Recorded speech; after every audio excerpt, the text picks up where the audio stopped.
मैंने एक संपन्न और खुशहाल घराने में जन्म लिया था, लेकिन खुशहाली मुझे नसीब न हुई। मुझे पैदा करते वक्त ही मेरी मम्मी इस दुनिया से चली गई। अपनी पत्नी के जाने का पापा को ऐसा सदमा लगा कि वह मुझे इस दुनिया की सबसे मनहूस लड़की समझने लगे। पापा ने मेरा मुंह तक न देखा। मम्मी के गम में निढाल होकर रह गए। मुझे अस्पताल से ही नानी के घर भेज दिया गया, जहां नानी के हाथों मेरी परवरिश होने लगी। जब मैं 5 साल की हुई तो पापा ने दूसरी शादी कर ली और वो मुझे बिल्कुल भूल गए। अब मेरा खर्चा वगैरह भी पापा ने भेजना छोड़ दिया था। मेरी नानी भी बूढ़ी होने लगी थी। उनकी बहुएं अक्सर उनसे कहती कि रीता को उसके बाप के घर भेज दो, लेकिन नानी का दिल नहीं मानता। एक दिन सुबह आंख खुली तो नानी घर में मौजूद नहीं थी। मैं जो नानी के साथ ही सोती थी, मुझे पता ही नहीं चला कि नानी किस वक्त और कहाँ चली गई। बाहर आकर मामी से पूछा तो पता चला कि देर रात नानी की तबीयत बिगड़ने पर उनको मामा अस्पताल लेकर गए हैं, जहाँ से अभी तक कोई खबर नहीं आई है। मैं छोटी थी, नानी को ही माँ की जगह देखा था। नानी के दुख में मैं रोने लगी। सुबह से दोपहर हो गई, किसी ने पानी तक को न पूछा। भूख की आग तड़पाने लगी तो मामी से खाना मांगने चली गई, जो हर रोज नानी के साथ खाना दिया करती थी।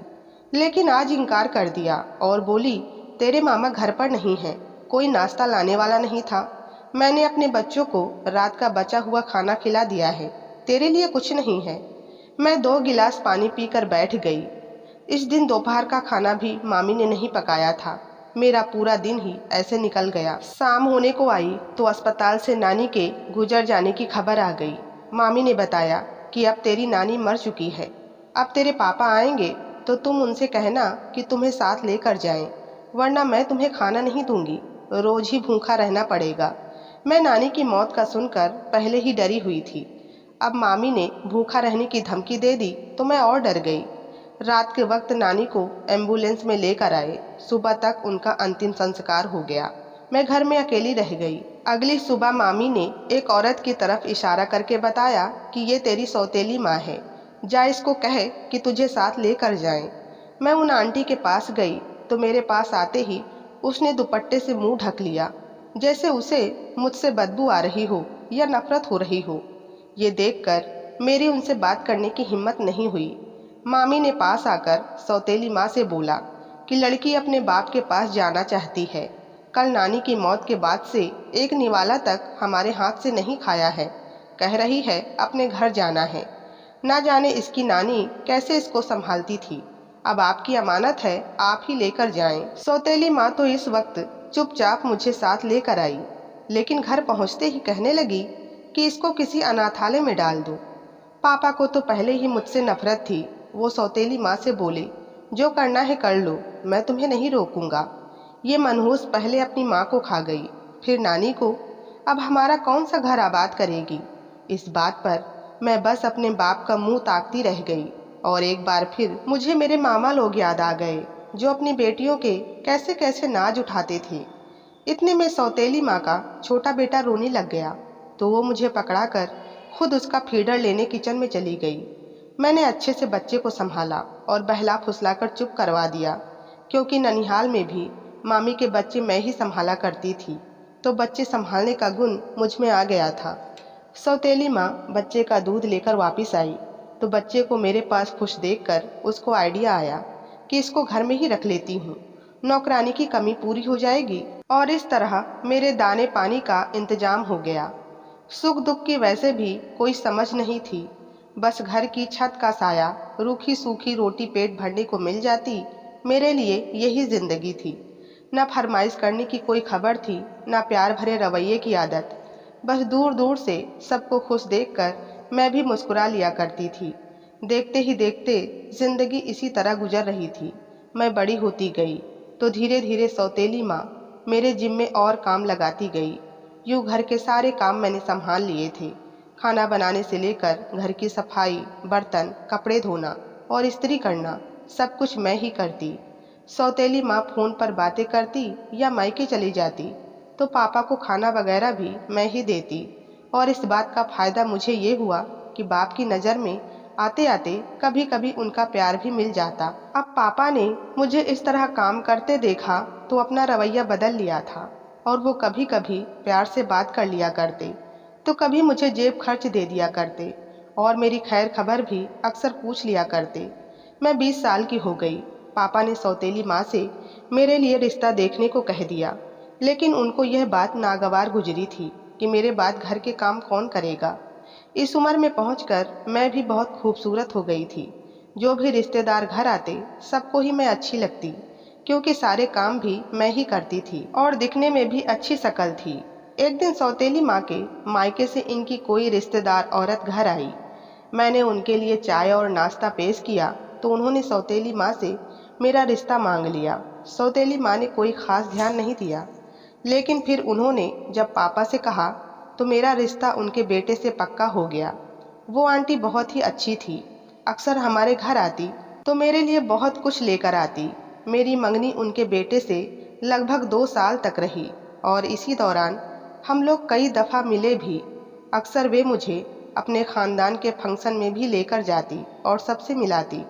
मेरा मंगेतर भी मुझे दिलो जान से चाहने लगा था। मतलब कि मैं उनकी उम्मीदों के मुताबिक फिट साबित हुई थी और फिर वो भी मुझे पसंद आ गए थे।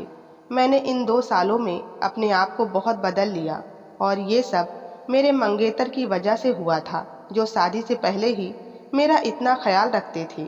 हम दोनों में बहुत ज़्यादा मोहब्बत पैदा हो गई थी और ये सब मेरी सास की मदद से हुआ था, जो मुझे इतना पसंद करती थी। ये मेरी ज़िंदगी के खूबसूरत 2 साल थे, जिनमें मुझे इतनी कदर और इज्जत मिली थी। आखिरकार वो दिन भी आ पहुंचा जब मुझे अपने महबूब के घर दुल्हन बनकर जाना था। मेरी खुशी का कोई ठिकाना न था कि अब मेरा भी कोई अपना घर होगा। अब मैं भी अपने घर की होने वाली थी। सौतेली माँ ने ना चाहते हुए भी अच्छा इंतजाम किया था, क्योंकि मेरी शादी उन्हीं के रिश्तेदारों में हो रही थी। मैंने इस दिन के लिए और अपने होने वाले पति को लेकर अपनी आंखों में लाखों ख्वाब सजाए थे, जो कि अब हकीकत बनने जा रहे थे।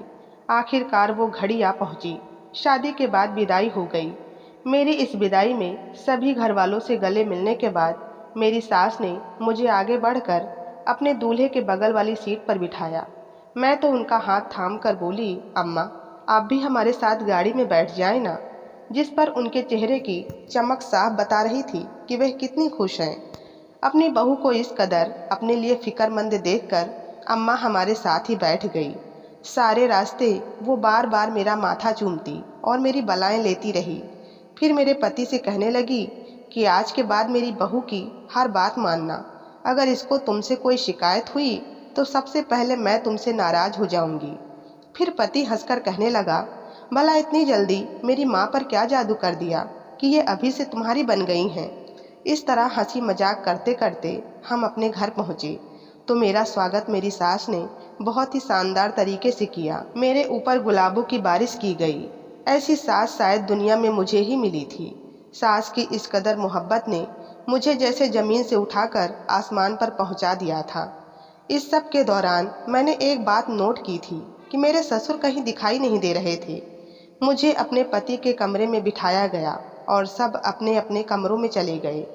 अब तक काफ़ी रात भी हो चुकी थी, लेकिन मेरी ज़िंदगी में जैसे आज ही सुबह हुई थी। पति से भी बेपनाह मोहब्बत मिली। नींद जैसे कोसों दूर चली गई। खुशी के मारे पूरी रात मैं जागती रही। सुबह के करीब बाहर से आने वाली आवाज़ें जैसे बाहर अफरा तफरी मची हो। पति की तरफ देखा तो वो गहरी नींद में सुकून से सो रहे थे।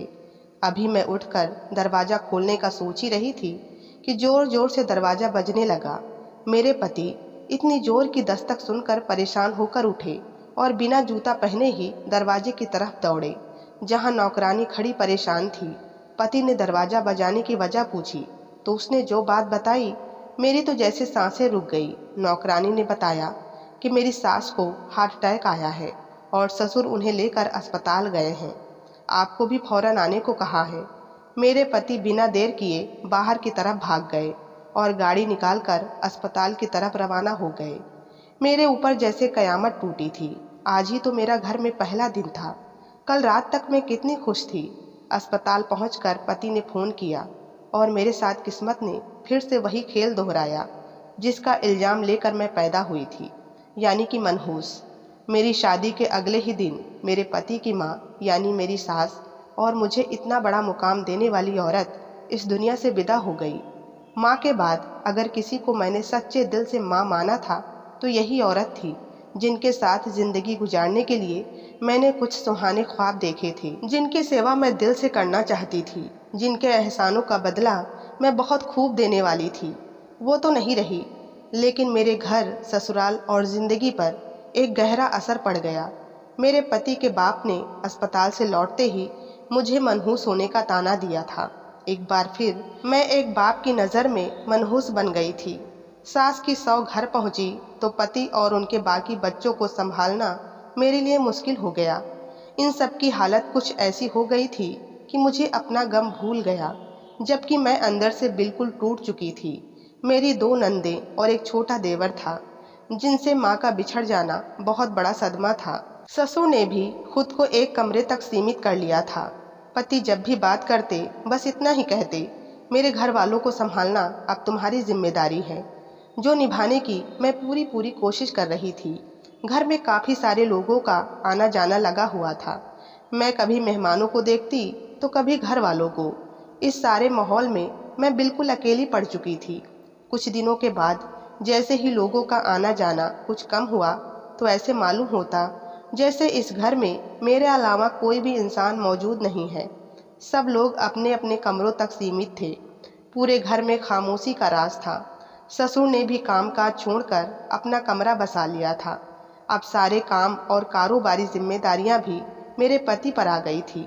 आखिर किसी न किसी को तो संभालना ही था। मेरे पति ने भी दफ्तर जाना शुरू कर दिया था।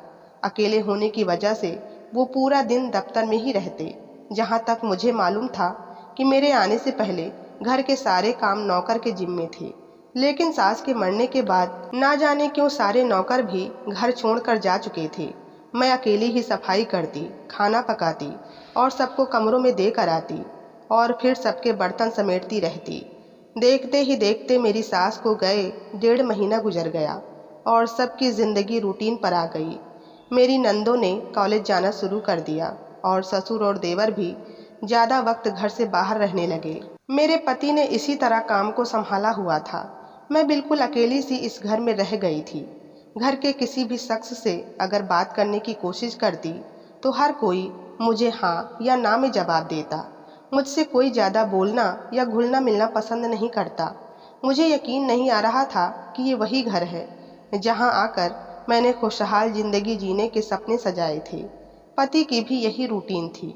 सुबह उठकर दफ्तर चले जाते और रात को घर देर से आते तो इतने थके हुए होते कि खाने के फौरन बाद सो जाते। अब मुझे घुटन सी होने लगी थी। मेरी नंदे घर के किसी काम में मेरा हाथ नहीं बटाती थी। ससुर ने आज तक मुझसे एक लफ्ज तक नहीं बोला था। उनका खाना और कपड़े वगैरह वक्त से पहले ही मैं उनके कमरे में भेज देती थी। पति ने मुझे हिदायत दी थी कि मेरे पापा को कभी शिकायत का मौका नहीं देना, उनकी हर चीज़ वक्त से पहले कमरे में रख देना। आज मैंने सोच लिया था कि मैं भी इंसान हूँ, पति से बात करके देखूंगी। वो प्यार मोहब्बत जो शादी से पहले था वो कहाँ चला गया। मुझे ज़िंदगी के सफ़र में ये उम्मीद तो नहीं थी। मेरा इरादा था कि थोड़ा सच संवर के पति का दिल बहलाकर उनसे अपनी ख्वाहिश का इजहार करूंगी कि उनके साथ कहीं बाहर जाना चाहती हूँ, घर के झमेलों से थोड़ा रेस्ट लेना चाहती हूँ। इसीलिए आज मैंने जल्दी जल्दी सारे काम निपटाने का सोचा। ससुर के साथ साथ आज नंदों का खाना भी उनके कमरे में देकर आई थी, ताकि वो खाने के लिए आवाज़ देकर ना बुला लें। फिर अपने कमरे को सेट करके मैंने अलमारी से खूबसूरत सा ड्रेस निकाला था, क्योंकि मेरे दहेज में कुछ भी खास नहीं था, लेकिन सास ने मेरी शादी के सारे कपड़े बहुत ही खूबसूरत बनवाए थे। मैंने कपड़े बदलकर हल्का सा मेकअप भी कर लिया और आईने के सामने खड़ी अपने पति के बारे में सोचती खुद से ही बातें करने लगी थी। आज किस्मत मुझ पर मेहरबान थी और मेरे पति आज वक्त से पहले घर आए थे। मैंने दिल ही दिल में भगवान का धन्यवाद किया। पति ने कमरे में आते ही उनकी नज़र एक बार मुझ पर ठहर गई। मैंने भी मुस्कुराकर उनकी तरफ देखा और फिर उनसे खाने के बारे में पूछा तो उन्होंने मुस्कुराते हुए पूछा, आज कहीं जाने की तैयारी है जो इतने अच्छे कपड़े पहनकर तैयार हुई हो? मैंने कहा, नहीं, बस आज दिल चाहा कि मैं अपने पति के लिए तैयार हो लूँ। पति का दिल बहुत खुश हुआ। उन्होंने कहा, अगर ऐसी बात है तो चलो आज खाना बाहर खाते हैं, इसी बहाने थोड़ा घूम फिर भी लेंगे। तुम भी कई दिनों से बाहर नहीं निकली।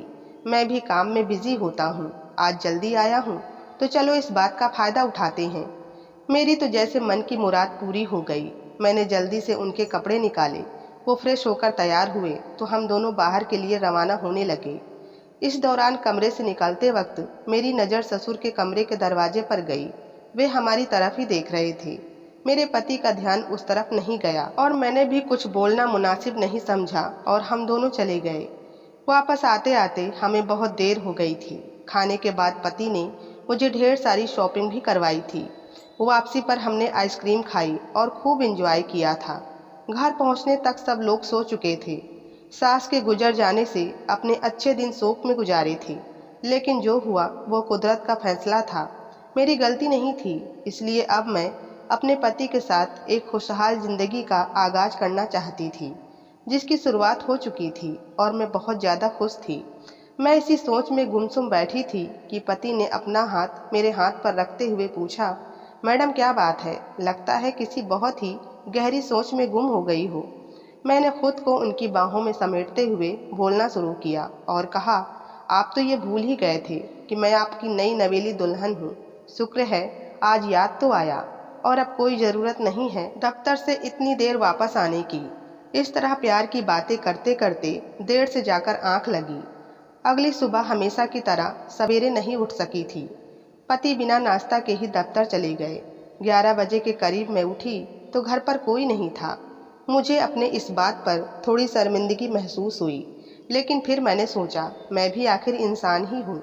जब पति ने मुझसे कोई शिकायत नहीं की तो मुझे इस बात को इतने दिल पे नहीं लेना चाहिए और दोपहर का खाना बनाने लगी। मैंने रूटीन के मुताबिक सबका खाना कमरों में ही रख दिया, क्योंकि यही हमारे घर का रिवाज था, या फिर मेरे आने के बाद से ही ये रिवाज शुरू हुआ था। जैसा भी था मुझे किसी से कोई गिला नहीं था। और फिर पति को फ़ोन किया कि दोपहर का खाना आज साथ खा ले, तो उन्होंने भी हामी भर ली। मैं बहुत खुश हो गई। किस्मत मुझ पर मेहरबान थी। पति की नज़रों में दिन ब दिन मेरी कदर बढ़ने लगी थी। यह दिन तो मैंने दुआओं में मांगे थे और दुआएं पूरी होती देखकर मेरे कदम जमीन पर नहीं जम रहे थे। तकरीबन 2 बजे के करीब पति घर पहुँचे तो मैं रात की तरह ही सजी धजी उनका इंतज़ार कर रही थी। हम दोनों ने कमरे की बजाय घर के डाइनिंग हॉल में ही खाना खा लिया और साथ ही खाते और बातें करने लगे। अभी हम खाना खाने में ही लगे थे कि घर में मेरे ससुर और दोनों नंदे भी आ गए।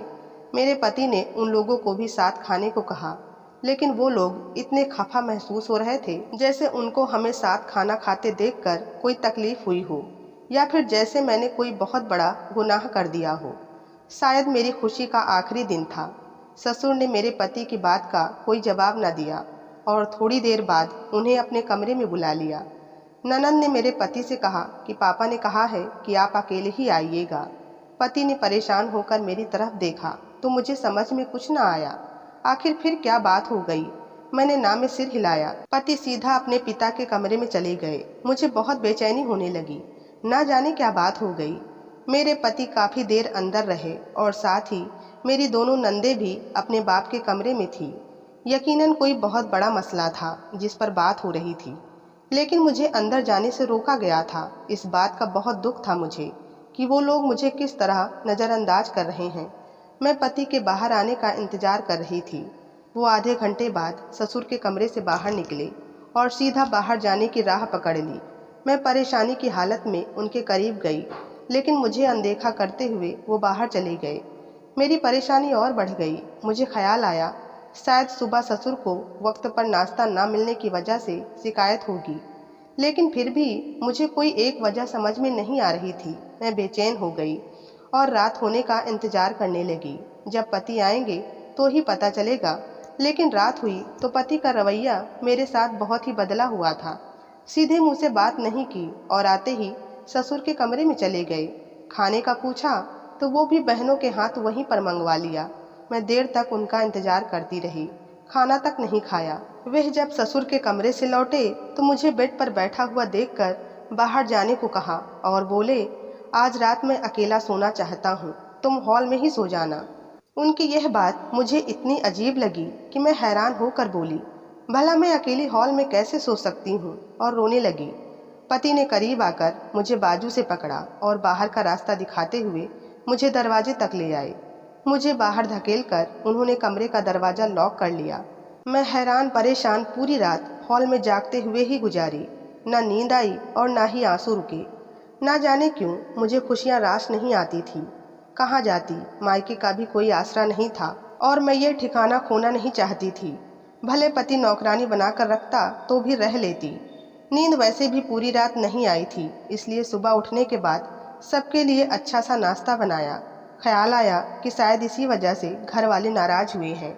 रूटीन के मुताबिक सभी नाश्ता करके जा चुके थे। मैं दिन में कई बार पति को फ़ोन मिला चुकी थी, लेकिन उनसे बात ना हो सकी। रात हुई तो फिर से ससुर ने मेरे पति को अपने कमरे में बुला लिया और अगली रात फिर मुझे हॉल में ही गुजारनी पड़ी। इसी तरह लगातार 3 दिन पति ने मुझे कमरे से निकाला था। मैं भले ही बेआसरा थी, लेकिन उनकी बीवी थी। अब उनका ये सलूक मुझे बर्दाश्त नहीं हो रहा था। आज मैंने ठान लिया था कि इस बात की वजह मालूम करके ही रहूंगी। अगली रात जैसे ही मेरे ससुर ने पति को अपने कमरे में बुलाया तो मैं भी उनके पीछे ही कमरे में चली गई। शादी के बाद ये पहली दफ़ा था जब मैंने अपने ससुर के कमरे में कदम रखा था। दाखिल होते ही मेरे कदम पत्थर के हो गए, क्योंकि सामने बेड पर मेरी सास की तस्वीरें बिखरी पड़ी थी और मेरे ससुर के अलावा मेरे पति और दोनों बहनों की आंखें नम थी। वो सब मेरी सास को याद करके रो रहे थे। मेरे लिए भी ये मंजर बहुत दुख का था, लेकिन मैं ये जानना चाहती थी कि आखिर मेरे साथ यह सलूक क्यों किया जा रहा है। इसीलिए मैंने हिम्मत की और कमरे में दाखिल होकर ससुर से पूछा कि आखिर पापा जी, इन सब में मेरा क्या कसूर है। जितना दुख अम्मा जी के जाने का आप सबको है, उतना ही मुझे भी है। लेकिन आप मेरे पति को मुझसे अलग करके क्या साबित करना चाहते हैं? क्या आपको भी लगता है कि मैं मनहूस हूँ? लेकिन मेरी बात का किसी ने कोई जवाब ना दिया। सभी लोग ऐसे खामोश थे जैसे वो मेरे मुंह पर कहना नहीं चाहते, लेकिन मुझे मनहूस ही मानते हैं। मैं इनका घर छोड़कर जा रही थी, लेकिन कोई भी मुझे रोकना नहीं चाहता था। सब ने अपने सर झुका लिए थे और मेरे जाने के इंतजार में थे। मैंने जाते वक्त पति की तरफ देखा तो वो सिर्फ हसरत भरी नज़र डालकर चुप थे। मैं अपने बाप के घर आ गई। यहाँ किसी को नहीं पता था कि मैं घर छोड़कर आई हूँ, वरना शायद मुझे एक पल भी रुकने ना दिया जाता। कुछ दिन रहने का सोचकर सभी लोग भी चुप थे। पापा ने हालचाल तो पूछा, पर सौतेली माँ ने वो भी ज़रूरी नहीं समझा। मैंने आते ही घर के कामों में हाथ बटाना शुरू कर दिया था। मुझे यहाँ आए 15 दिन ही हुए थे कि खबर मिली कि मेरे ससुर का कार हादसे में देहांत हो गया है। घर वालों ने वहाँ जाने का पूछा तो मैंने बताया कि मैं घर छोड़ कर आई हूँ। पापा ने कहा, फिर भी ऐसे मौके पर जाना चाहिए। मैं वहाँ पहुँची तो पति, ननंद, देवर सबको बहुत दुख में पाया। मैं कुछ दिन वहाँ पर रही और सबका पहले की तरह ख्याल रखा। जब सब लोगों की ज़िंदगी रूटीन पर आना शुरू हुई तो एक बार फिर मैंने अपना सामान बांध लिया और बिना बताए वहाँ से निकलने लगी। लेकिन इस बार पति ने मेरा रास्ता रोक लिया और मुझसे माफ़ी मांगी कि ज़िंदगी और मौत किसी की वजह से नहीं होती। जिसकी ज़िंदगी जितनी होती है वह उतना ही जीता है। हमने तुम्हें इस बात का जिम्मेदार ठहराया, लेकिन तुम्हारे जाने के बाद भी तो हमारे पापा इस दुनिया से चले गए। फिर दोनों नंदों ने भी मेरे गले लगकर अपनी शर्मिंदगी का इजहार किया। मैंने उन दोनों को प्यार किया और कहा कि जो हुआ उसको भूल जाएं।